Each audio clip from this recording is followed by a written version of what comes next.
What's going on, faithful? Welcome back to the island. I hope everybody's doing well and having a great day. I also pray that everybody's got some really fun weekend plans. Thank you for spending part of your day here on the island. We have officially reached one of my favorite parts of the offseason, while at the same time can be a bit frustrating. We're in that dead period where there's really nothing to talk about in the NFL other than ranking season, right? Every major sports outlet is releasing their annual top 10 lists, and we've seen Pro Football Focus come out with their rankings, as well as ESPN with their annual survey where they poll executives, coaches, and scouts around the league.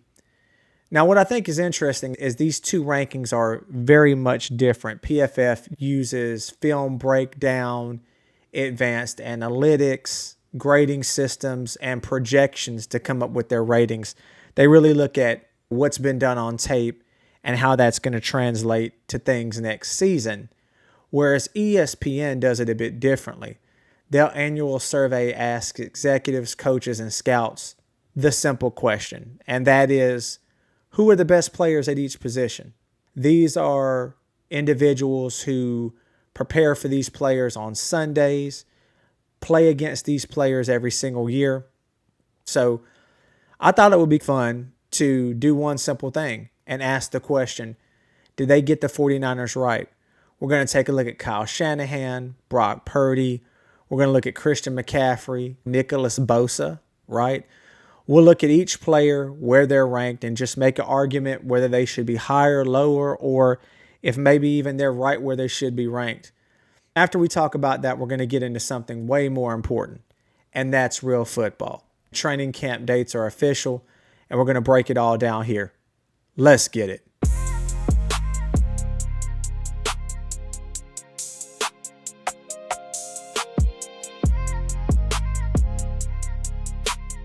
Welcome to the Camman's Island podcast, where we talk all things San Francisco 49ers. I'm your host, David Camman.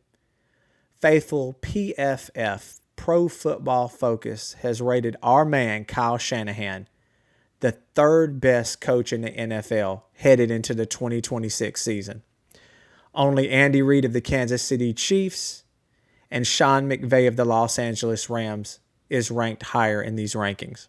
Now, after Kyle at 3, PFF has Mike McDonald of the defending Super Bowl champion Seattle Seahawks rated number 4. Even though I don't like them right now, I'm going to put some respect on their name. They won the Super Bowl. And then rounding out the top 5 is DeMeco Ryans of the Houston Texans. Now, at first glance, I think as a 49er fan, this might be a bit eye-opening. And so what I try to do, and I know it's difficult, I am a 49er fan, faithful, right along with y'all, right? And when you look at Kyle being ranked 3, some immediate heartbreak thoughts go through your mind. How are you going to sit up here and rank Kyle Shanahan ahead of somebody that just owned you toward the end of the season in Mike McDonald and won a Super Bowl, and he's in our division? If you can take a step outside of being a 49er fan, and I know it's difficult because I'm one as well, and look at this thing objectively, I think you can see why PFF put Kyle at number 3. And it all starts with his body of work. You take a look at the past several years, it's difficult to argue that any other coaches have been more successful. Here's the eye-opener. Since 2019, the 49ers have been consistently one of the most winningest franchises in football. During the span of 2019, the teams reached 2 Super Bowls, multiple NFC championship games, won division titles, made the playoffs. Look at last season, right? When you look at the amount of injuries, what happened, starting quarterback basically missing half the year, the 49ers had no business at all making the playoffs and still made that happen. Something I want to point out that PFF said, and this is a big one, and this is one that gets overlooked, so I want to make sure I quote it right. Since 2019, the 49ers are tied for 5th most wins in the NFL, and they've also finished with a top 10 overall PFF team grade in 5 different seasons. That's consistency. This isn't just one great season. It's one thing to be in the championship conversation once or twice, but every single year, faithful, that's consistency. And if we could just be honest, if you were to go around asking fans of any other franchises, you talk to any analyst out there, they still feel like the 49ers can win a championship this year. And if healthy, I agree with that. They have the coaching, they have the players. Would I like the 49ers to get some help at defensive end to help Nick Bosa out? Duh, absolutely. But if they can get to the divisional round with guys off the street like last year, you think about just calling up linebackers to play in a playoff game and basically having me to throw to at receiver at times, absolutely this team can compete to make it to a championship game. So you look at another reason Kyle Shanahan continues to receive the national recognition that he does. It's all about his offensive scheme and the impact that he's had on modern NFL offenses. You look around at the league at all the pre-snap, the condensed formations, the play-action concepts that mirror the run game, heavy use of crossing routes to create yak yardage. These are all staples of a Kyle Shanahan offense, and many offensive coordinators around the NFL have adopted these concepts that's either originated with Kyle Shanahan or were heavily influenced by his offensive system. You look at just the guys around the league that have coached with Kyle Shanahan that are now head coaches. Another thing is the quarterback development. You look at the quarterbacks Kyle's had: Jimmy Garoppolo, Nick Mullins, C.J. Beathard, Brock Purdy, even a guy like Mac Jones. You look at Sam Darnold, and you listen at Sam Darnold openly state how impactful Kyle was, how Brock was. This offensive system played such a big role at him turning his career around. And at some point, you have to understand that Kyle Shanahan is putting these guys in the best positions to be successful, regardless of whatever limitation you want to put on the players that I just named. It's a fair discussion. Brock Purdy was the last pick in the NFL draft. And with Kyle Shanahan, he has developed into one of the most efficient quarterbacks in football. That's not luck, faithful. That's coaching.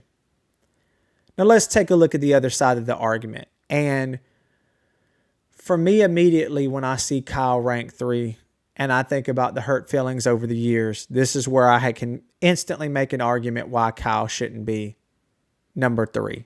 Being up double digits in the fourth quarter of 2 Super Bowls.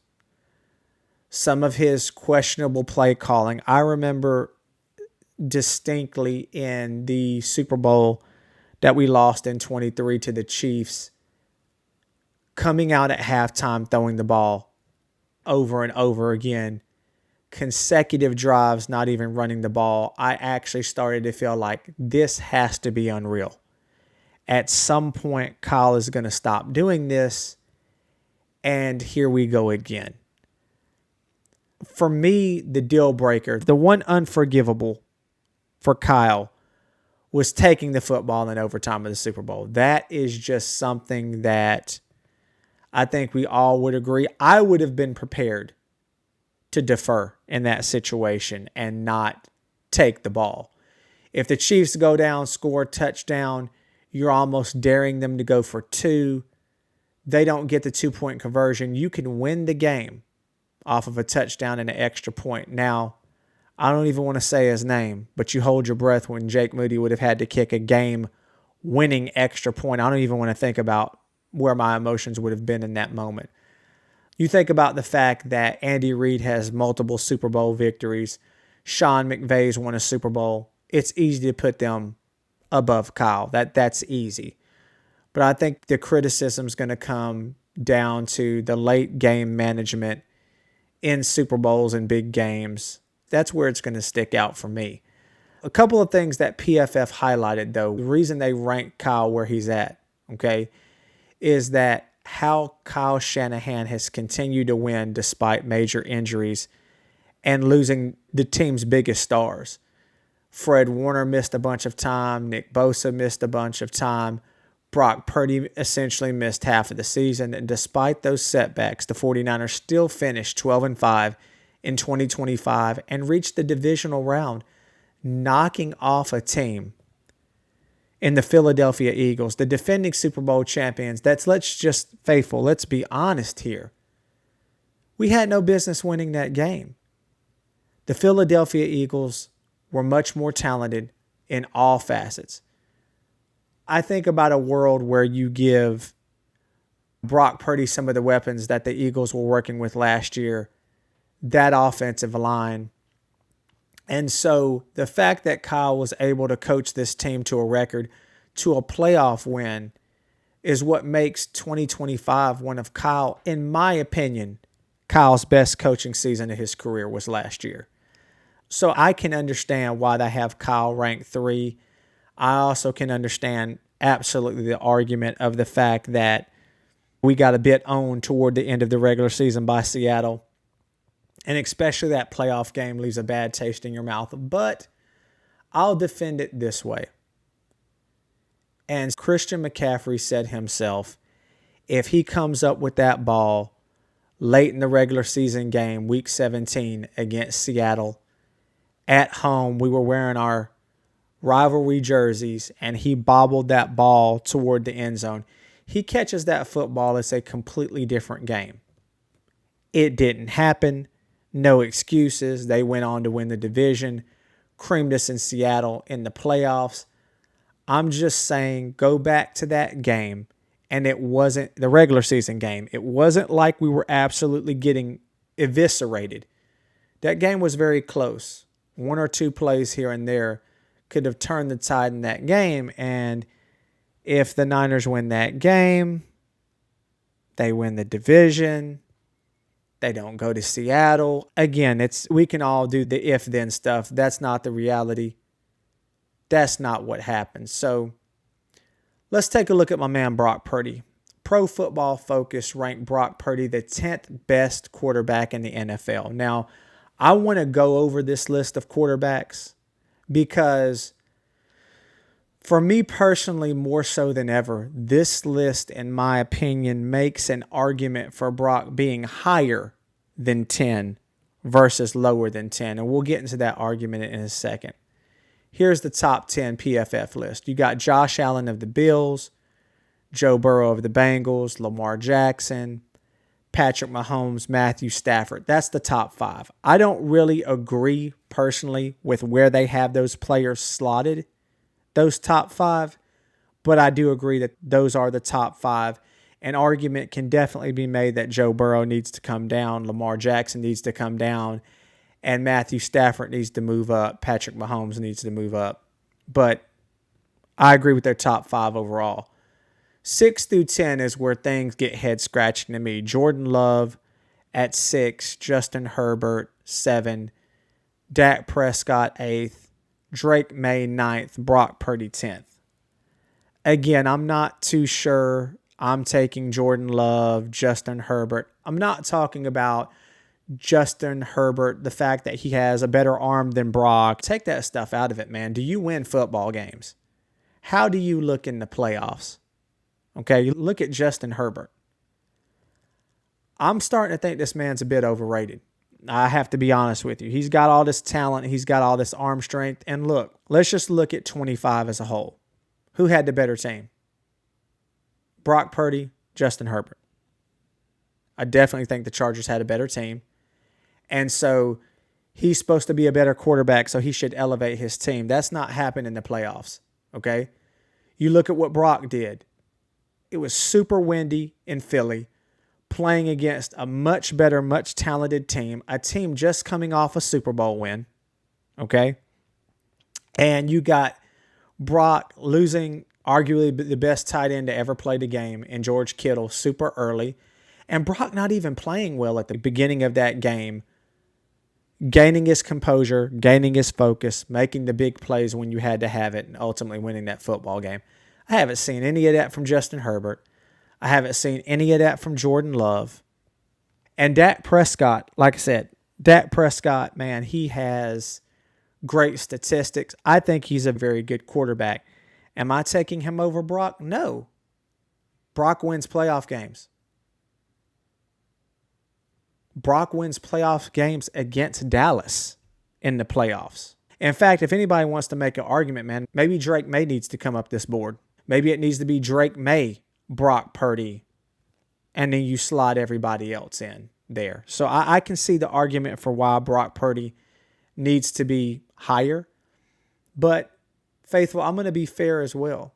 Let's have the argument as to why Brock should be lower. For me, it all comes down to availability. Brock has to be able to prove that he can stay healthy an entire NFL season. Full stop. He has to. There are times where Brock tends to force things, tries to do a bit too much. He's a gunslinger and a playmaker, and sometimes he turns the ball over. There were several games last year where we're just essentially just rolling, and all of a sudden, out of nowhere, there's this questionable interception. He's got to do a better job of taking care of the football, and I feel like with the extra wide receiver help that's coming in this year, he won't have to press as much. I really personally feel like Brock is about to have statistically his best year. I think he's going to have a career year in touchdowns. He's going to have a career year in yardage, and I think he's going to be okay. But let's highlight why PFF believes in Brock Purdy. Again, ranking the man number 10 overall despite missing almost half of the season. Let's highlight these things, and I want to read these verbatim so I don't mess this up. PFF highlighted several numbers that stand out. An 85.4 overall PFF grade, ranking him 6th among qualifying quarterbacks. I personally have Brock 7th. I'm just saying. A 65.8 passer rating under pressure, ranking 3rd in the NFL. A 9.0 pressure to sack rate, the best in football. This is something to highlight, man. This guy is sneaky quick, okay? Sneaky quick, good athlete. He doesn't take sacks when he should. That's a huge attribute. 78.7% adjusted accuracy percentage, one of the highest marks among qualifying quarterbacks. So this says that he delivered accurate throws even when the pocket wasn't clean. Faithful, anybody else who's watching, those are traits that genuinely translate regardless of offensive system. People have got to start putting some respect on his name. PFF is. I'm interested to see what NFL executives think and scouts and such and other coaches think where Brock falls. But here's the deal. A lot of folks want to sit up here and say that Brock wouldn't be successful in another system. I disagree. I tell you what. Give Brock Purdy the offensive weapons of the Detroit Lions. Put him on the Niners. Let's see what happens. Let Brock go over there and play for Detroit and see what happens. Let Brock go play for the Philadelphia Eagles. Let's do this. I like to play the game. I always tell everybody this. I like to play the game because a lot of folks want to sit up here and make assumptions. Let's think about a world last year. Let's use last year. Put Brock Purdy on the Eagles and put Jalen Hurts on the 49ers. Who wins that football game? I'd love to see what folks think in the comments on that one. Okay? So let's just play the game. Those are my cases for why Brock should, in my opinion, be higher. But remember the case for why he should be lower. Okay? And that is going to be simply, can the man stay healthy for a full NFL season? You're also going to have folks that make the case about moving him lower, that he's got Kyle Shanahan. He's got this offensive system. But you're not going to be able to sit up there and say that he's got some type of elite playmakers anymore. So I'm interested to know what everybody else thinks. Drop a comment. Let me know your thoughts. Let's move on to Christian McCaffrey, ranked 4th best running back by PFF. I think this is an interesting one. You got Bijan Robinson of the Falcons, number 1. Derrick Henry of the Ravens, number 2. Jahmyr Gibbs, Detroit Lions, at 3. And then you got, of course, CMC at 4. But you have Devon Achane for the Dolphins at number 5. This is a fair ranking. I do. The reason he's in the top 4 is pretty simple. He led all NFL running backs with 924 receiving yards. That marked the 4th time in CMC's career that he finished first among running back in receiving yards. This is one that I want to read. His 5,390 career receiving yards already rank among the best in NFL history for the position. That's wild. His receiving ability, him just being the most complete running back in football, is why he's up there. You can't sleep on the man running the ball either. I know that his yards per carry were very low at times last year. I think that gets cleaned up a lot this year. Kyle's scheme is heavily dependent upon receivers blocking on the edges, not having DBs come in and just get free shots at the running back. And he's still dangerous as a runner. He finished with over 1,000 yards last year. A lot of folks want to sit up there and say my man has lost a step. But I will say this. Father Time's undefeated. Okay? And there's going to come a point in time when CMC hits a wall. If they run him as hard as they did last year, I'm afraid toward the end of next season in 26, he could end up hitting that wall. If we can get truly Jordan James and a couple of these other rookie guys, man, to take a bit of the load off, I think CMC is going to be okay. PFF, as I said before, looks at all these advanced numbers, and on paper, CMC is still up there. I really feel CMC can improve upon that number and be top 2, top 3. I don't know about number 1. But I definitely think he can move up a few spots if we can keep this guy a bit fresher. But those are just some of the things that have not changed. Let's talk about my man Nick Bosa. He's ranked as the 8th best edge rusher. You have the top 10 consisting of Myles Garrett of the Rams. Oh, just saying that gets on my nerves. Myles Garrett of the Los Angeles Rams. Micah Parsons of the Cowboys. Will Anderson Jr. Texans. Max Crosby, Raiders, Aiden Hutchinson, Lions, Danielle Hunter, Falcons, TJ Watt, Steelers, and then you have Nick at number 8. The argument for why this man is not higher is super, super easy. This is the easiest one of the day, faithful, and that's that it's health. If Nick Bosa's healthy, he's ranked higher. Full stop. Not because he's not ranked higher because he's not a great player, but because just a year ago he missed so many games, okay? That's really what's changed. It's availability. Nick Bosa suffered a torn ACL during week 3 of the 2025 season. It's his 3rd overall ACL injury. Father Time's undefeated. Eventually this stuff is going to catch up with him. However, when this man is healthy, he demands constant double teams. He's an athletic freak. He changes protection before the snap. He creates opportunities for everyone else on the defense. And just look at the team last year when he went down. Our pass rush went to 0. Okay? What happened without Nick Bosa on the field was absolutely glaring. But the opportunity ahead is this. If he's healthy, it's going to be exciting. If he can turn back to 85% of what he was prior to injury, that's still probably going to put him higher than 8th in the league. Rankings are fun, and we could continue going down the list. I thought it was eye-popping, some of the rankings I saw of the 49ers' entire offensive line. But I think I want to pivot here in the show, and that's to talk about things that I'm looking forward to that cannot get here quick enough. And that's real football. Not who's too high on a list, who's too low on a list, but the conversation going to what matters, and that's the upcoming NFL season and the countdown to training camp. July 18th, Rookies Report.